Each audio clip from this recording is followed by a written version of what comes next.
ബിസ്മില്ലാഹിർ റഹ്മാനിർ റഹീം.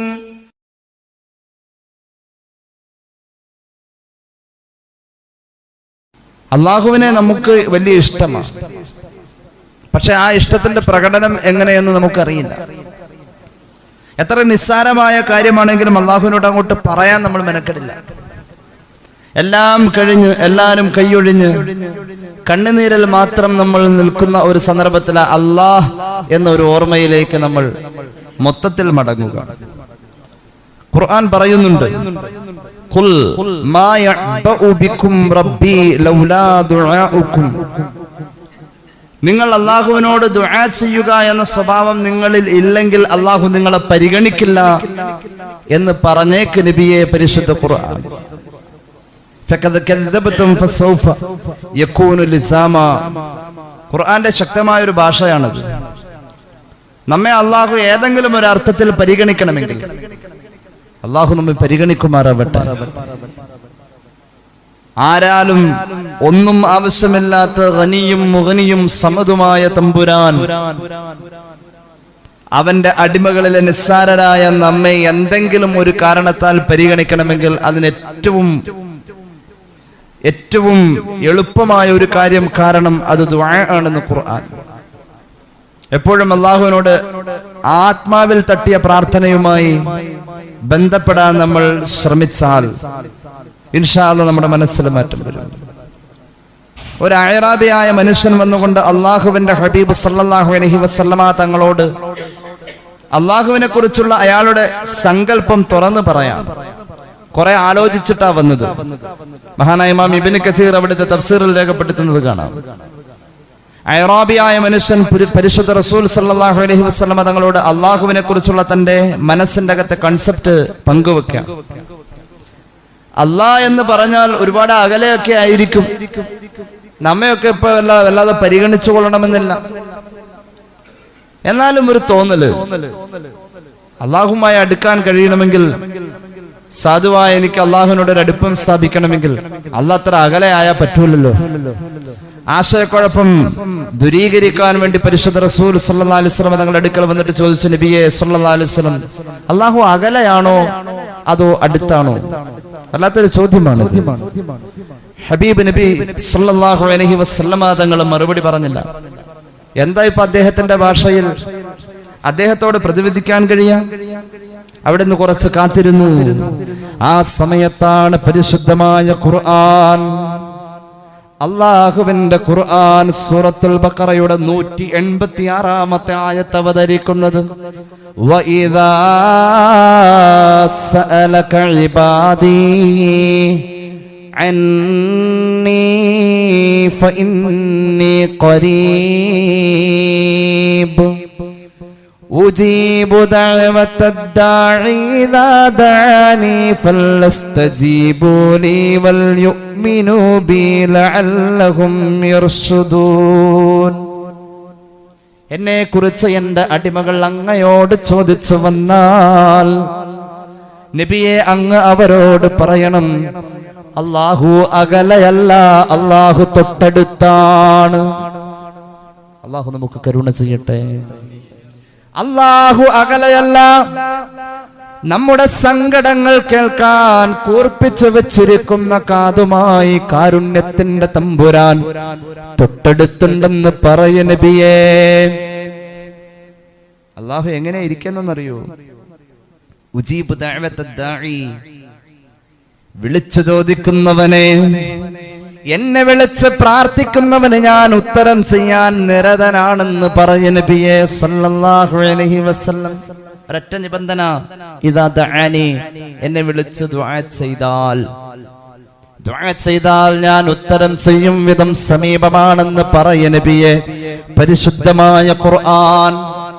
ഞാൻ ആരെയും ചെറുതായി കാണുന്നില്ല.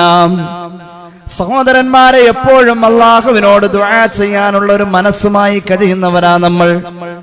അത്യാവശ്യം ആ കാര്യത്തിൽ ഒരു നിലവാരം പുലർത്തുന്ന ജീവിതമാ നമ്മുടേത്. അല്ലാഹുവിനോട് ദുആ ചെയ്യാൻ ഒരു താല്പര്യവും സന്മനസ്സും, അല്ലെങ്കിൽ അറ്റ്ലീസ്റ്റ് ഒരാളെ കണ്ടാലൊന്ന് ദുആ ചെയ്യണേ എന്ന് പറയാനുള്ള മനസ്സുമുണ്ട്. ദുആഇന്റെ ചുരുളഴിയുമ്പോൾ നാം അറിയേണ്ട ചില രഹസ്യങ്ങളുണ്ട്. ദുആ ചെയ്യുന്ന മുഅ്മിനായ മനുഷ്യന്റെ ശബ്ദം കേൾക്കാൻ അല്ലാഹുവിന് ഇഷ്ടമാണെന്ന് നബിയുനാ റസൂലുള്ളാഹി. കാണാമല്ലോ, ഇമാം ജലാലുദ്ദീൻ സുയൂത്തി തങ്ങൾ ദുർറുൽ മൻസൂറിൽ രേഖപ്പെടുത്തുന്നുണ്ട്. മുഖറബുൽ അംലാക്ക് മലക്ക് ജിബ്രീൽ അലൈഹിസ്സലാത്തു വസ്സലാമിന്റെ കയ്യിൽ ദുആഇന്റെ ഇജാബത്ത് അല്ലാഹു ഏൽപ്പിക്കുമത്രേ. എന്നിട്ട് അല്ലാഹു പറയും, ജിബ്രീലേ, ഒരു സത്യവിശ്വാസിയായ മനുഷ്യന്റെ ഗദ്ഗതത്തോടുകൂടി ആ ശബ്ദം ഇങ്ങോട്ട് വന്നു കഴിഞ്ഞാൽ ആ പ്രാർത്ഥനയ്ക്ക് നീ ആദ്യവട്ടം ഉത്തരം ചെയ്യരുത് ജിബ്രീൽ. അല്ലാഹുവിന്റെ പ്രഖ്യാപനം, എനിക്ക് ഇഷ്ടമില്ലാത്ത മനുഷ്യനാണ് ദുആ ചെയ്യുന്നതെങ്കിൽ നീ പെട്ടെന്ന് കൊടുത്തോ. എനിക്ക് ഇഷ്ടമുള്ളവനാ ദുആ ചെയ്യുന്നതെങ്കിൽ നീ വൈകിച്ചോ ജിബ്രീൽ അലൈഹിസ്സലാം. ജിബ്രീൽ ചോദിച്ചു, അല്ലാഹുവേ, എന്താണിത്? എനിക്ക് ഇഷ്ടമുള്ളവന്റെ ശബ്ദം ഒന്ന് ആവർത്തിച്ച് വന്ന് കേൾക്കാൻ ഞാൻ വീണ്ടും വീണ്ടും കൊതിക്കുന്നു. അല്ലാഹുവിന്റെ മറുപടി ഇതായിരുന്നെന്ന് നബിയുനാ റസൂലുള്ളാഹി. അല്ലാഹു ഇഷ്ടപ്പെട്ടവരിൽ നമ്മെ ചേർക്കട്ടെ. ചില ദുആകൾ ഒരൊറ്റ പ്രാവശ്യം ചെയ്യുമ്പോൾ ഉത്തരം കിട്ടാത്തതിൽ നിരാശപ്പെടുകയോ എനിക്ക് ദുആക്ക് ഉത്തരം കിട്ടിയില്ലല്ലോ എന്ന് പരാതി സ്വന്തം മനസ്സിനോട് പോലും പറയുകയോ അരുതെന്ന് നബിയുനാ റസൂലുള്ളാഹി. അല്ലാഹു പരിഗണിക്കാൻ അത് വച്ചിരിക്കാം, അല്ലാഹു അത് സ്വീകരിച്ചിരിക്കാം. ദുആ ചെയ്യുമ്പോൾ നമ്മൾ അറിയണം, അല്ലാഹു ഏറ്റവും ഇഷ്ടപ്പെട്ട പ്രാർത്ഥന ഏതെന്നറിയുമോ? അല്ലാഹുവിനെ പ്രകീർത്തിച്ച് പറയണം. എങ്ങനെ പ്രകീർത്തിക്കണം? അല്ലാഹു ഒരുപാട് കാര്യങ്ങൾ ചെയ്യുന്നുണ്ട്. ഒരുപാട് നമുക്ക് അത്ഭുതം തോന്നുന്ന പല വലിയ വലിയ കാര്യങ്ങളുണ്ട്. അതൊന്നുമല്ല പ്രകീർത്തിക്കേണ്ടത്. അതൊക്കെ പ്രകീർത്തിക്കാം. അതൊക്കെ പ്രകീർത്തിക്കുന്ന ഒരു സിലബസിലാ സൂറത്തുൽ ഫാത്തിഹ പോലും. ബിസ്മില്ലാഹിർ റഹ്മാനിർ റഹീം അൽഹംദുലില്ലാഹി റബ്ബിൽ ആലമീൻ. സർവലോകരെയും പരിപാലിക്കുന്ന അല്ലാഹ്, വഴിപ്പെട്ടവനെയും വഴിപ്പെടാത്തവനെയും അൽ ആലമീൻ, അൽ ആലമീന് ഭക്ഷണം കൊടുക്കുന്ന അല്ലാഹ്, അൽ ആലമീനെ പുലർത്തുന്ന അല്ലാഹ്, അൽ ആലമീനെ വളർത്തുന്ന അല്ലാഹ്. അൽ ആലമീൻ മുസ്ലിമീങ്ങൾ മാത്രമല്ല, വിശേഷ ബുദ്ധിയുള്ള മനുഷ്യർ മുഴുവനും അതിൽപ്പെടും. ഒരു വിഭാഗം മുഫസ്സിരീങ്ങൾ പറയുന്നു, മാ സിവൽ ബാരി, അല്ലാഹു അല്ലാത്ത എല്ലാവരെയും സംരക്ഷിക്കുന്ന തമ്പുരാൻ. അല്ലാഹുവിനെ പ്രകീർത്തിച്ചതാണിത്. അർ-റഹ്മാനിർ റഹീം, അല്ലാഹുവിന്റെ കാരുണ്യത്തെ പ്രകീർത്തിച്ചു. മാലികി യൗമിദ്ദീൻ, ആർക്കും ആരോടും ഒന്നും കടം വീട്ടാനോ ആർക്കും ആരോടും ഒന്നും ചെയ്ത് സഹകരിക്കാനോ സഹായിക്കാനോ കഴിയാത്ത പ്രതിഫലം കൊടുക്കുന്ന നാളിന്റെ യഥാർത്ഥ ഉടമസ്ഥനായ തമ്പുരാൻ. അല്ലാഹുവിനെ പ്രകീർത്തിച്ചതാത്. ഇയ്യാക നഅ്ബുദു വ ഇയ്യാക നസ്തഈൻ, നിന്നെ മാത്രം ഞങ്ങൾ ആരാധിക്കുന്നു, നിന്നോട് മാത്രം ഞങ്ങൾ സഹായം തേടുന്നു. അല്ലാഹുവിനെ പ്രകീർത്തിച്ചതാണ്. ഇനിയാണ് ദുആ വരുന്നത്, ഇഹ്ദിനസ് സിറാത്തൽ മുസ്തഖീം. അങ്ങനെയുള്ള പ്രകീർത്തനങ്ങളുടെ വജസ്സുകൾക്കിടയിൽ ഒരു പ്രാർത്ഥന കടന്നു വരുന്നു. അല്ലാഹുവേ, മുസ്തഖീമായ മാർഗത്തിലേക്ക് ഞങ്ങളെ നീ നയിക്കണേ. ഈ ദുആഇന്റെ അദബാണത്. അല്ലാഹുവിനെ പ്രകീർത്തിക്കുക, അതിന്റെ ശേഷം ആവശ്യം ചോദിക്കാം. ഇങ്ങനെയാണ് പ്രകീർത്തിക്കേണ്ടത്. എന്നാൽ ഇതിനപ്പുറം ഒന്നുകൂടി കടന്നു വന്നു പരിശുദ്ധ ഖുർആൻ. നമ്മുടെ സ്വകാര്യമായ ആവശ്യങ്ങൾ അല്ലാഹുവിനോട് പറയുമ്പോ അല്ലാഹുവിനെ പ്രകീർത്തിച്ചിട്ട് ചോദിക്കണം. നമ്മൾ ചോദിക്കുന്ന കണ്ടാ തോന്നും എന്തോ അവിടെ കൊടുത്തേപ്പിച്ചിട്ട് ചോദിക്കാൻ ചെന്ന മാതിരിയാണ്. അല്ലാഹുവിന്റെ മുന്നിൽ നാണം കെട്ട് കൈ നീട്ടണം. റബ്ബിനെ എങ്ങനെയാ പ്രകീർത്തിക്കാം? നമുക്ക് അല്ലാഹു ചെയ്ത അനുഗ്രഹങ്ങളെ അല്ലാഹുവിന്റെ മുന്നിൽ നമ്മൾ ആദ്യം ഒന്ന് നിരത്തി വെക്കാം. പടച്ച റബ്ബേ, എത്ര രോഗികളാ എന്റെ പരിസരത്തുള്ളത്. അല്ലാഹ്, നീ എനിക്ക് ആരോഗ്യം തന്നല്ലോ, നീ അത് നിലനിർത്തുക. അല്ലാഹ്, എന്റെ ആരോഗ്യം നിലനിർത്താ എന്നതാണ് ദുആ. നീ എനിക്ക് നിലവിൽ തന്ന ആരോഗ്യത്തെ നീ ഒന്ന്, അല്ലാഹു തന്ന ആരോഗ്യത്തെ ഒന്ന് ആദ്യം കൊണ്ട് സമ്മതിക്കാം. അല്ലാഹു തന്ന നിഅമത്തിനെ സമ്മതിക്കലാണ് ശുക്റെന്ന് മഹാനായ സയ്യിദുനാ നബിയുല്ലാഹി ദാവൂദ് അലൈഹിസ്സലാം എന്താ സമ്മതിച്ചാ കുഴപ്പം? നമുക്ക് സമ്മതിക്കാൻ പ്രയാസമുണ്ടല്ലോ. അള്ളാഹു തന്ന അനുഗ്രഹങ്ങളെ ഒന്ന് സമ്മതിക്കലാണ് അള്ളാഹുവിനോടുള്ള നന്ദി എന്ന് മഹാനായ സയ്യിദുനാ ദാവൂദ് നബി അലൈഹിസ്സലാം നമുക്ക് പഠിപ്പിച്ചത് അങ്ങനെയാണ്. പടച്ചറബ്ബേ, എന്റെ കച്ചവടം കഴിഞ്ഞ വർഷം നീ എനിക്ക് ഒരുപാട് തന്നതാണ്, സമ്മതിക്കണം. അല്ലാഹുവേ, ഈ വർഷം ചെറിയ പ്രയാസമുണ്ടെങ്കിലും നിനക്കും എനിക്കും അറിയാം റബ്ബേ നല്ലതായിരുന്നു. ഇപ്പോ ഒരു ചെറിയ പ്രതിസന്ധിയുണ്ട് അല്ലാ, അത് നീ പരിഹരിക്കണേ എന്ന് ചോദിച്ചാൽ പരിഹരിച്ചില്ലെങ്കിലും സഹോദര, അല്ലാഹുവിന് ഇഷ്ടം അതാണെന്ന് നബിയുനാ റസൂലുള്ളാഹി പരിശുദ്ധ ഖുർആൻ ഇത് നമ്മുടെ മുന്നിൽ പറയുന്നുണ്ട്. എത്ര ആയത്തുകളാ ഇത് സംബന്ധമായിട്ട്. ദുആ ചെയ്യുമ്പോൾ ഈ ഒരു രീതി നമുക്ക് അവലംബിച്ചുകൂടെ? നമുക്ക് അല്ലാഹ് ചെയ്ത അനുഗ്രഹങ്ങൾ ആദ്യം അങ്ങോട്ട് സമ്മതിച്ചിട്ട് ദുആ ചെയ്യാം, നമ്മുടെ ആവശ്യം പറയാം. ഇത് നമ്മളെ എല്ലാ ആവശ്യങ്ങളും ആദ്യം അങ്ങോട്ട് പറയും, എന്നിട്ട് പടച്ചോൻ തന്നില്ലാന്ന് കുറ്റവും പറയും. അങ്ങനെയാണോ? നമ്മൾ പഞ്ചായത്തിലൊരു വീടിന് അപേക്ഷ വെച്ച് കഴിഞ്ഞാൽ നമ്മൾ കൊടുക്കുമ്പോൾ തന്നെ കിട്ടും? അങ്ങനെ ചെയ്യുമ്പോൾ തന്നെ കിട്ടണമെങ്കിൽ ലോകത്ത് അങ്ങനെ ഒരു നിയമം തന്നെ ഇല്ലല്ലോ. ഒരു മുറിവ് വന്ന ഓയിൽമെന്റ് അതിന്റെ മുകളിൽ പെരട്ടിയാൽ ആ സമയത്ത് തന്നെ അത് ഉണങ്ങിക്കൊള്ളണമെന്നില്ലല്ലോ. ഒരു ഔഷധം കഴിച്ചാൽ ആ ചികിത്സ ഭേദപ്പെടുന്നവരെ കാത്തിരിക്കണ്ടേ? ബസ്സിൽ കയറി ടിക്കറ്റ് എടുത്തു കഴിഞ്ഞാൽ സ്റ്റോപ്പ് എത്താതെ ഇറങ്ങാൻ പറ്റില്ലല്ലോ. ലോകത്തിന്റെ സിസ്റ്റം മൊത്തത്തിൽ അങ്ങനെ ആയിരിക്കെ അള്ളാഹുവിനോട് ചോദിച്ചത് ഏത് തമ്പുരാൻ നമ്മുടെ എല്ലാ നെറുകേടുകളും കണ്ടിട്ട് നമ്മോട് പുറത്തു തന്ന് നമ്മോട് ക്ഷമിച്ചു നിൽക്കുന്ന തമ്പുരാനോട് തോന്നിവാസം ചെയ്ത നമ്മൾ ചോദിച്ചിട്ട് അപ്പൊ തന്നെ കിട്ടിയില്ല എന്ന് പറയുമ്പോൾ എത്ര വലിയ ന്യായക്കേടാണിത്. കാത്തിരിക്കേണ്ടത് കാത്തിരുന്നേ പറ്റും. അള്ളാഹുവിന്റെ ഖുർആൻ അനുഗ്രഹങ്ങളെ സമ്മതിച്ചുകൊണ്ട് തമ്പുരാനോട് കൈ നീട്ടുന്ന അടിമയെ കുറിച്ച് പറയുന്നുണ്ട്. 18 വയസ്സിലാ അഷ്റഫുൽ ഖൽഖിന്റെ കൂടെ കൂടിയത് സല്ലല്ലാഹു അലൈഹി വസല്ലം സയ്യിദുനാ അബൂബക്കർ സിദ്ദീഖ് റളിയല്ലാഹു അൻഹുവിനെ കുറിച്ചായി പറയുന്നത്. 40 വയസ്സിലേക്ക് എത്തുന്ന സിദ്ദീഖിന്റെ പ്രാർത്ഥനയെ ഖുർആൻ ആയത്തുകളാക്കി. അത് വല്ലാത്തൊരു വാക്കല്ലേ? ഒരു ദുആഇന്റെ പക്വതയല്ലേ അത്? പ്രാർത്ഥനയ്ക്കും ഒരു പക്വതയുണ്ട്, എല്ലാ കാര്യങ്ങൾക്കും പക്വതയുണ്ട്. തലമുടി നരയ്ക്കൽ പക്വതയാണെന്ന് എവിടെയും പറഞ്ഞിട്ടില്ല.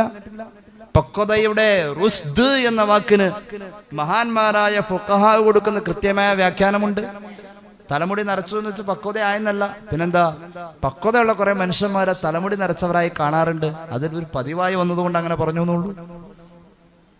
40 വയസ്സെത്തിയ അബൂബക്കർ സിദ്ദീഖ് റളിയല്ലാഹു അൻഹുവിന്റെ പ്രാർത്ഥനയെ ഖുർആൻ പറയുന്നത് ഒരു നുബുവത്തിന്റെ പക്വതയുടെ ഗൗരവത്തിലാണ്. 40 വയസ്സെത്തിയപ്പോൾ ആ പ്രാർത്ഥന പരിശുദ്ധമായ ഇസ്ലാമിന്റെ ശാന്ത തീരത്തേക്ക് വന്നിട്ട് വെറും 2 കൊല്ലം. അള്ളാഹുവിന്റെ ഹബീബിന് 42 വയസ്സ്, നുബുവത്ത് കിട്ടിയിട്ട് 2 കൊല്ലം. നുബുവത്തിന്റെ ശേഷം സിദ്ദീഖുൽ അക്ബർ തങ്ങൾ 2 വർഷം കൊണ്ടുണ്ടാക്കിയത് ഒരു നുബുവത്തിന്റെ പക്വത. 40 വയസ്സെത്തിയപ്പോൾ ബിവാലിദൈഹി ഇഹ്സാനൻ ഹമലത്ഹു ഉമ്മുഹു കുർഹാ വവദഅതുഹു കുർഹാ വഹംലുഹു വഫിസാലുഹു 30 ശഹ്റാ حتى إذا بلغ أشده وبلغ 40 سنة പക്വതയിലെത്തി 40 വയസ്സെത്തി സയ്യിദുനാ സിദ്ദീഖ്. ഒരു പരിചയമില്ലാത്ത പോലെ ഇരിക്കല്ലേ സയ്യിദുനാ അബൂബക്കർ സിദ്ദീഖ്. 40 വയസ്സെത്തി. പഠിക്കണം മുസ്ലിമേ, നമുക്ക് ഇത് പാഠമാണ്. സയ്യിദുനാ സിദ്ദീഖ് തങ്ങളുടെ ദുആ എന്താണ്? ദുആ എന്നറിയുമോ? قال ربي أوزعني أن أشكر نعمتك التي أنعمت علي وعلى والدي وأن أعمل صالحا ترضاه وأصلح لي في ذريتي إني تبت إليك وإني من المسلمين. സൂറത്തുൽ അഹ്ഖാഫിന്റെ 15-ാമത്തെ ആയത്ത്. അല്ലാഹുവേ, റബ്ബി ഔസിഇനി അൻ അശ്കുറ നിഅമതക അല്ലതി അൻഅംത അലയ്യ വഅലാ വാലിദിയ. എനിക്കും എൻ്റെ ഉപ്പാക്കും എൻ്റെ ഉമ്മാക്കും എൻ്റെ മക്കൾക്കും അല്ലാഹുവേ എണ്ണി പറഞ്ഞാൽ തീരാത്ത അനുഗ്രഹങ്ങൾ നീ തന്നിട്ടുണ്ട് അല്ലാഹ്. ആ അനുഗ്രഹങ്ങളെ ഓർത്തിട്ട് നിനക്ക് നന്ദി ചെയ്യാൻ എന്നെ നീ തന്നെ പ്രാപ്തനാക്കണേ അല്ലാഹ്. ആര് ചോദിച്ചിട്ടുണ്ട് ഇത്? ഞാൻ ചോദിച്ചിട്ടുണ്ടോ? നിങ്ങൾ ചോദിച്ചിട്ടുണ്ടോ? അല്ലാഹുവേ നീ തന്ന അനുഗ്രഹങ്ങൾ ഇന്നതാണെന്ന് ഓർക്കാനുള്ള ഒരു മനസ്സ് തരണേ അല്ലാഹ്. അതാണ് ദുആയുടെ പക്വത. ആവശ്യം പറഞ്ഞിട്ടില്ല, ഇതല്ല ഏറ്റവും വലിയ ആവശ്യം. അത് ഓർക്കാനുള്ള ഒരു മനസ്സ് തരണേ അല്ലാഹ്. അതാണ് ഏറ്റവും വലിയ ആവശ്യം. അത് ആദ്യം പറഞ്ഞു. അത് അള്ളാഹിനെ പ്രകീർത്തിക്കലും കൂടിയാ. അങ്ങനെ പറഞ്ഞ് അള്ളാഹിനെ പ്രകീർത്തിച്ച് അള്ളാഹു ചെയ്ത നിഅമത്തുകളെ കുറിച്ച് വാണോളം സ്വന്തം ജീവിതത്തെ കുറിച്ച് ഒരു ബോധവുമുണ്ട്. അതിൽ നിന്നുകൊണ്ട് ആ മഹാൻ പിന്നെ പറഞ്ഞു,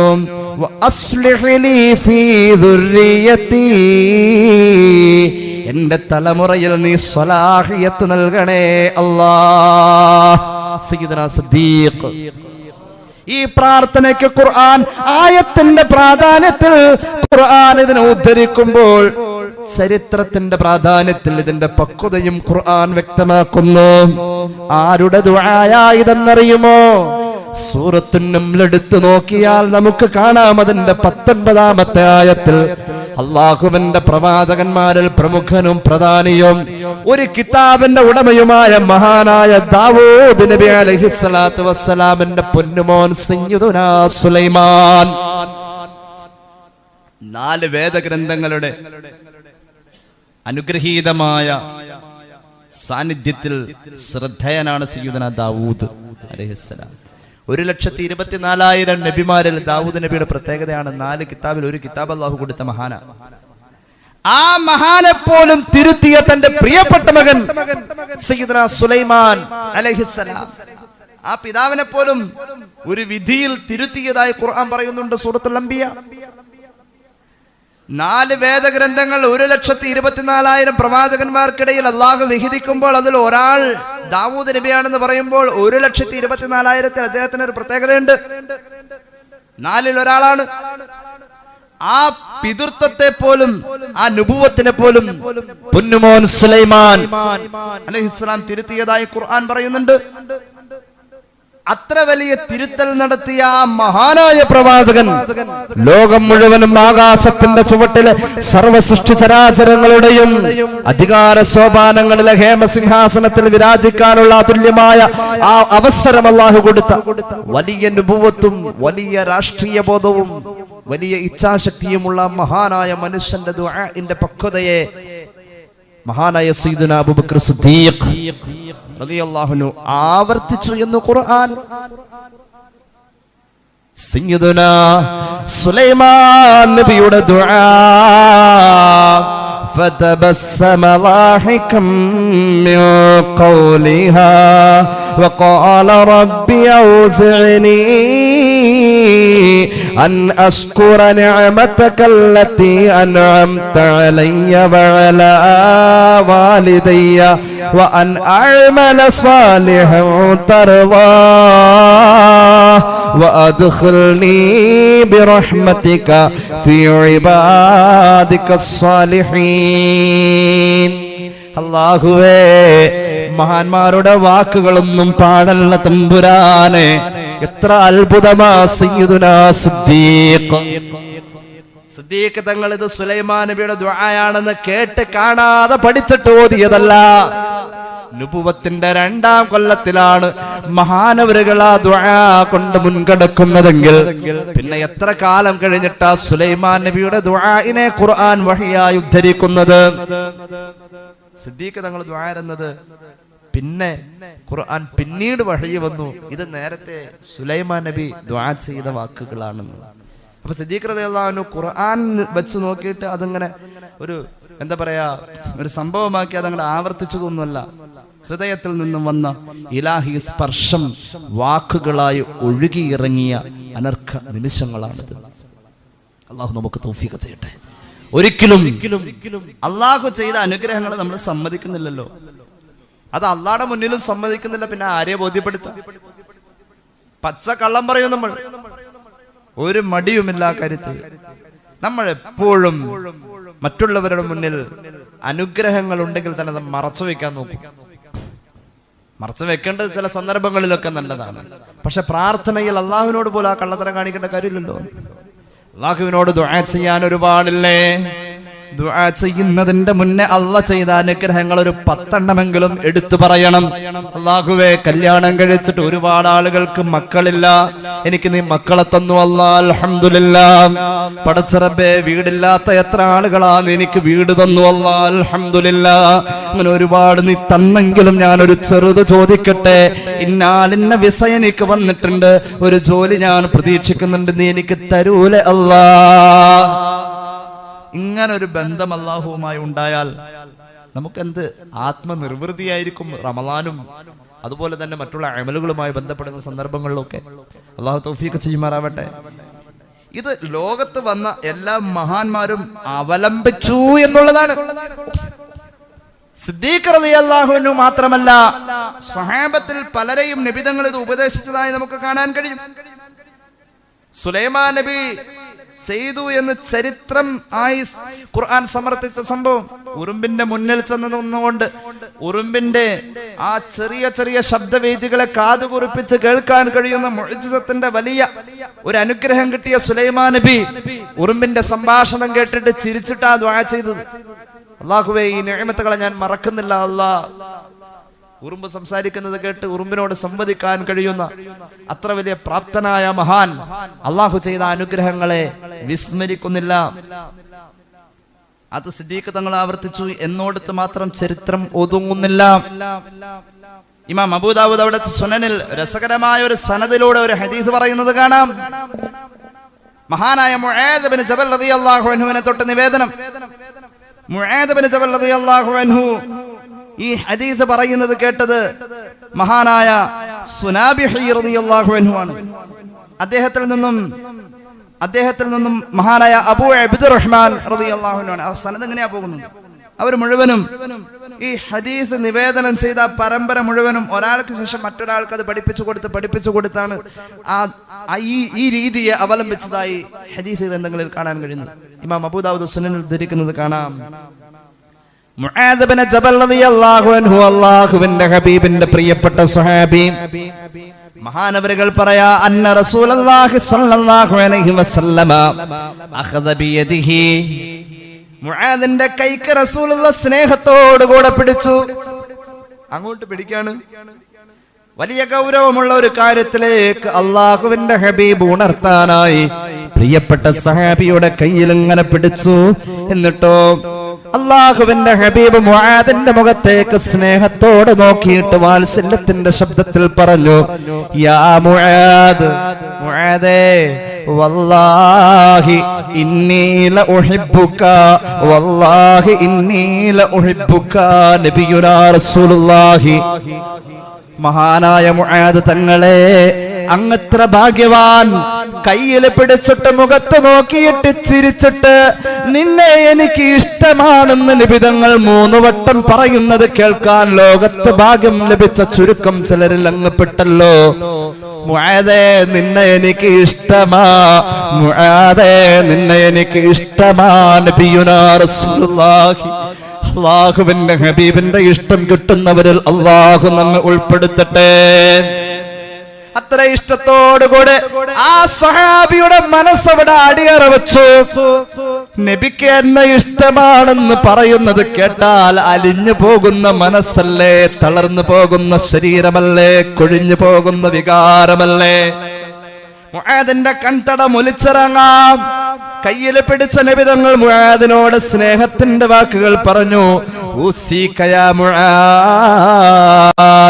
മുആദേ, ഞാൻ നിന്നോട് വസിയത്ത് പറയട്ടെ മോനെ.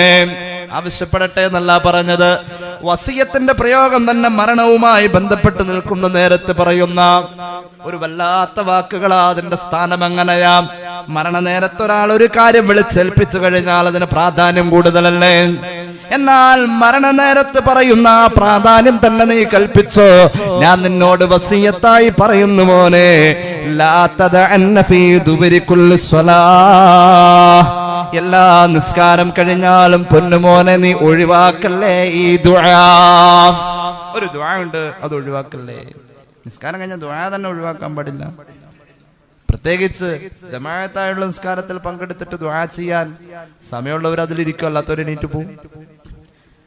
എണീറ്റ് പോയാലും ഇനി ഇരുന്നാലും ഞാൻ അവിടെ ദുആ ചെയ്ത് കൊടുത്ത് നമുക്ക് കേൾക്കാൻ കഴിഞ്ഞില്ലെങ്കിലും നമുക്ക് ദുആ ചെയ്യാവുന്ന ഒരു ദുആ ഉണ്ട്. റസൂലുള്ളാഹിയുടെ ഇഷ്ടം കിട്ടുന്ന ഒരു ദുആ. അല്ലാഹു തൗഫീഖ് ചെയ്യുമാറാവട്ടെ. ഏതാണ് ദുആ എന്നറിയുമോ? അല്ലാഹുമ്മ അഇന്നി അലാ ദിക്രിക വശുക്രിക വഹുസ്നി ഇബാദതിക. സയ്യിദുനാ സുലൈമാൻ നബി ചെയ്ത ദുആ, അബൂബക്കർ തങ്ങൾ ചെയ്ത ദുആ. അല്ലാഹുവേ, നീ തന്ന അനുഗ്രഹങ്ങളെ ഓർക്കാൻ നീ എന്നെ അനുഗ്രഹിക്കണേ തമ്പുരാനെ. നീ തന്ന അനുഗ്രഹങ്ങൾക്ക് പ്രാധാന്യം കൊടുക്കാൻ അല്ലാഹുവേ നീ എനിക്ക് അവസരം തരണേ എന്ന പ്രാർത്ഥന മുൻകടക്കാതെ ഒരു മഹാനും ലോകത്ത് വന്നിട്ടില്ലെന്ന ആപ്തവാക്യം പഠിപ്പിച്ച ലോകത്തിന്റെ മരതക മുത്തേ നബി മുഹമ്മദ് മുസ്തഫ. അല്ലാഹു തൗഫീഖ് ചെയ്യട്ടെ. സഹോദര, ഖുർആൻ മറിച്ചു നോക്കിയാൽ ഇതാ നമുക്ക് കാണാനുള്ളൂ. നമ്മുടെ രോഗങ്ങളും ആവശ്യങ്ങളും പ്രതിസന്ധികളും നമ്മുടെ പ്രയാസങ്ങളും തുറന്നു വെച്ചുകൊണ്ട് അള്ളാഹുവിലേക്ക് നമ്മൾ മുൻകടക്കുമ്പോ അതിന്റെ ഒരു കേവല മര്യാദയായത് അള്ളാഹു ചെയ്ത അനുഗ്രഹങ്ങളെ ഒന്ന് ഓർക്കുക, അതൊന്ന് സമർത്ഥിക്കുക, അതൊന്ന് സമ്മതിക്കുക. സൃഷ്ടാവിനോടുള്ള ഒരു മര്യാദയാണെന്ന ഒരു ബാലപാഠം പ്രാർത്ഥനകളിലേക്ക് ഇഴഞ്ഞു നീങ്ങുന്ന റമളാനിന്റെ നാളുകളെ പ്രതീക്ഷിക്കുന്ന ഈ സന്ദർഭത്തിൽ അള്ളാഹു നമുക്ക് പ്രചോദനമാക്കി തരുമാറാവട്ടെ. ഖുർആൻ എവിടെയും ഇങ്ങനെയാ പറഞ്ഞത്. സയ്യിദുനാ യൂസുഫ് നബി അലൈഹിസ്സലാത്തു വസ്സലാമിന്റെ ജീവിത ചരിത്രം ഖുർആൻ പറയുന്നുണ്ടല്ലോ. അഹ്സനുൽ ഖസസ് എന്നാണ് ഖുർആൻ അതിനെ കുറിച്ച് പറഞ്ഞത്. അഹ്സനുൽ ഖസസ്. ഖുർആൻ ഒരുപാട് ചരിത്രം തന്നെ പറയുന്നുണ്ട്. ഖുർആനിൽ ഒരു അധ്യായത്തിന്റെ പേര് തന്നെ ചരിത്രം എന്നാണ്, ഖസസ്. ഒരുപാട് ചരിത്രങ്ങൾ. ഖുർആനിന്റെ 2 ഭാഗവും ചരിത്രമാണെന്ന് പറയുന്ന മുഫസ്സിരീങ്ങളുണ്ട്. ചരിത്രത്തിലൂടെ വസ്തുതകളെ അവതരിപ്പിച്ചുകൊണ്ട് ചരിത്ര പ്രാധാന്യത്തെയും ചരിത്ര പാരമ്പര്യത്തെയും ഊന്നിപ്പറഞ്ഞ് ബോധവൽക്കരണങ്ങളും ഉദ്ബോധനങ്ങളും നടത്തുന്ന ഖുർആനിന്റെ ശാസ്ത്രീയമായ ശൈലിയിൽ 100 കണക്കിന് ചരിത്രങ്ങൾ നമുക്ക് കാണാൻ കഴിയുമെങ്കിൽ അതിൽ അഹ്സനുൽ ഖസസ് എന്ന് പറഞ്ഞത് യൂസുഫ് നബി അലൈഹിസ്സലാത്തു വസ്സലാമിന്റെ ചരിത്രം. ആ ചരിത്രം അങ്ങനെ നമുക്ക് ഖുർആനിലൂടെ പാരായണം ചെയ്തു വന്നാൽ സൂറത്ത് യൂസുഫിന്റെ 100 ആയത്തുകളിലൂടെ നമുക്കത് മനോഹരമായി വായിച്ചെടുക്കാൻ പറ്റും. ആ ചരിത്രത്തിന്റെ ക്ലൈമാക്സിലെത്തി. യൂസുഫ് നബിയുടെ ചരിത്രം പറയുന്ന ഏകദേശം ക്ലൈമാക്സ് ഭാഗത്തെത്തി. അതിന്റെ 100ാമത്തെ ആയത്ത് സൂറത്ത് യൂസുഫ്. ഈ 101ാമത്തെ ആയത്ത് കേട്ടോട്ടോ. 101ാമത്തെ ആയത്ത് യൂസുഫ് നബിയുടെ ചരിത്രം. സൂറത്ത് യൂസുഫിന്റെ 1 മുതൽ 100 വരെയുള്ള ആയത്തുകൾ പാരായണം ചെയ്തു വരുന്ന മനുഷ്യന്റെ മനസ്സ് മന്ത്രിക്കും. അതിന്റെ ക്ലൈമാക്സിലെത്തുമ്പോൾ ഒരു വല്ലാത്ത വികാര നിർഭരമായി നിൽക്കുന്ന ഒരു സമയം. ഇനി യൂസുഫ് നബി എന്താ പറയേണ്ടതെന്നറിയോ? യൂസുഫ് നബിയുടെ ജീവിതത്തിലെ 1 തുടങ്ങിയുള്ള അനുഗ്രഹങ്ങളെ അള്ളാഹു എണ്ണി പറഞ്ഞിട്ടുള്ള ആ ചരിത്രത്തിൽ 100 ആയത്ത് പൂർത്തിയായി. 101ാമത്തെ ആയത്ത് കേട്ടോ. റബ്ബി ഖദ് ആതൈതനി മിനൽ മുൽക് وعلمتني من تأويل الأحاديث فاطر السماوات والأرض أنت ولي في الدنيا والآخرة توفني مسلما وألحقني بالصالحين. توفني مسلما وألحقني بالصالحين. ഇതാണ് ദുആ. തവഫനി മുസ്ലിമൻ. അതായാൽ തന്നെ ഓട്ടോമാറ്റിക്കലി വഅൽഹിഖ്നി ബിസ്സാലിഹീൻ ആയി. തവഫനി മുസ്ലിമൻ എന്ന 2 പദം പറയാൻ വേണ്ടി ആ ആയത്തിന്റെ മുൻവശം നോക്ക്. മഹാനവറുകളുടെ ദുആ ഖുർആൻ പറയുന്നു. റബ്ബി ഖദ് ആതൈതനി മിനൽ മുൽക്. അല്ലാഹുവേ, അതുല്യമായ അധികാരം നീ എനിക്ക് തന്നു. പടച്ചറബേ, വിജനമായ വനാന്തരങ്ങളിലെ പൊട്ടക്കിണറ്റിന്റെ അകത്ത് ഒരു ജലത്തുള്ളി പോലും ഇല്ലാത്തിടത്ത് നിന്നും അല്ലാഹുവേ കൊണ്ടുവന്നെന്നെ നീ അധികാരത്തിന്റെ സോപാനങ്ങളിൽ വരെ എത്തിച്ച അനുഗ്രഹങ്ങളെ ഞാൻ മറക്കുന്നില്ല അല്ലാ. ആരുടെ ദുആ? ആയിരക്കണക്കിന് വരുന്ന പ്രവാചകന്മാരുടെ പിതാവെന്ന് ചരിത്രം വിശേഷിപ്പിച്ച ഇസ്രായേലി സമൂഹത്തിന്റെ സമുദ്ധാരകൻ എന്ന് പറയാൻ പറ്റുന്ന യാക്കൂബ് നബിയുടെ പൊന്നുമോന്റെ ദുആ. ഇസ്രായേലി സമൂഹത്തിന്റെ പിതാവാണല്ലോ യാക്കൂബ് നബി. 10,000 കണക്കിന് കൃത്യമായി നമ്മളൊന്ന് പഠിച്ചാൽ 1,00,000-ത്തിലധികം പ്രവാചകന്മാരുടെ പിതൃത്വം സയ്യിദന യാക്കൂബ് നബിയിൽ വരാം. ആ യാക്കൂബ് നബിയുടെ പരമ്പരയുടെ അടുത്ത ക്യാപ്റ്റൻ യൂസുഫ് നബിയുടെ ദുആയാണിത്. അല്ലാഹുവേ, നീ എനിക്ക് തന്ന അനുഗ്രഹങ്ങളെ ഞാൻ മാനിക്കുന്നു. സുലൈഖയുടെ കൊട്ടാരത്തിലെ അടിമയായെത്തി റബ്ബേ, 12 വർഷത്തെ കാരാഗ്രഹത്തിന്റെ കന്മതിലുകൾക്കിടയിൽ വെച്ചും തമ്പുരാനെ എനിക്കൊരു രാജപദവി തരുമെന്ന് ഞാൻ നനച്ചതല്ല അല്ലാ. എന്നാലും നീ തന്നല്ലോ. ഖദ് ആതൈതനീ മിനൽ മുൽക്ക്, നീ എനിക്ക് തന്നല്ലോ അധികാരം. ഈ ഈജിപ്തിന്റെ ഭരണത്തിൽ കൃത്യമായ സ്വാധീനമുള്ള ഒരു പ്രത്യേകമായ വകുപ്പ് നീ എന്നെ ഏൽപ്പിച്ചല്ലോ. അല്ലാഹുവേ, അതിലപ്പുറം എനിക്ക് പറയാൻ നീ എനിക്ക് ഇൽമു തന്നു. ഏത് ഇൽമാണെന്നറിയുമോ? മിൻ തഅ്വീലിൽ ഹദീസ്. 1,23,999 നബിമാർക്കും നീ കൊടുക്കാത്ത മുഅ്ജിസത്തുൽ കുബറയായ സ്വപ്ന വ്യാഖ്യാനം നീ എനിക്ക് തന്നു. സ്വപ്ന വ്യാഖ്യാനിച്ച നബിമാരുണ്ടാവാം, പക്ഷേ അൽ മുഅ്ജിസത്തുൽ കുബറയായി അത് എനിക്ക് മാത്രമേ നീ തന്നിട്ടുള്ളൂ. എന്റെ എക്സ്പെഷ്യലി ഞാൻ ചെയ്യുന്ന എന്റെ ഏറ്റവും പ്രധാനപ്പെട്ട മുഅ്ജിസത്ത് സ്വപ്ന വ്യാഖ്യാനം. അത് നീ എനിക്കാ തന്നത്. അള്ളാഹു തന്ന അനുഗ്രഹങ്ങൾ അങ്ങോട്ട് പറയാനും. അല്ലാ, നീ ആരാണെന്നറിയോ? ആകാശങ്ങളെ തൂണില്ലാതെ പടച്ച തമ്പുരാനാ നീ. അല്ലാഹുവേ, അച്ചുതണ്ടിൽ നിന്നും കറങ്ങുന്ന ഭൂമിയെ പടച്ചവൻ നീയാണ്. രാപകൽ ഭേദമന്യേ സൃഷ്ടിച്ച രാജരങ്ങളുടെ ജീവിത വ്യവഹാരങ്ങളെ വിന്യസിപ്പിച്ചവൻ നീയാണ്. അന്ത വലിയേ, അങ്ങനെയുള്ള തമ്പുരാനെ നീയാണ് എന്റെ രക്ഷകൻ. അല്ലാഹ്, ചോദിക്കട്ടെ തമ്പുരാനെ, തവഫനി മുസ്ലിമാ. പ്രവാചക കുടുംബത്തിലെ കാരണവരുടെ ദുആ പോലും എന്നെ നീ മുസ്ലിമാക്കി മരിപ്പിക്കണേ അല്ലാഹ്. അല്ലാഹു നമുക്ക് തൗഫീഖ് ചെയ്യട്ടെ. ഒന്നുകൂടി ഞാൻ ആവർത്തിക്കുന്നു, പ്രാർത്ഥനയുടെ മിനിമം ക്വാളിറ്റി അതിന്റെ മര്യാദയാണ്. അള്ളാഹു നമുക്ക് തന്ന അനുഗ്രഹങ്ങളെ സമ്മതിക്കാ, എന്നിട്ട് ദുആ ചെയ്യാ. സഹോദരാ, അതിൽ ആർക്കും തർക്കമില്ല. നമ്മൾ പഠിച്ചേ പറ്റൂ, അനുഷ്ഠിച്ചേ പറ്റൂ. അനുഷ്ഠാന പദങ്ങളിൽ നമുക്ക് അലങ്കരിക്കാൻ അള്ളാഹു നമുക്ക് അനുഗ്രഹം ചെയ്തു തരുമാറാവട്ടെ.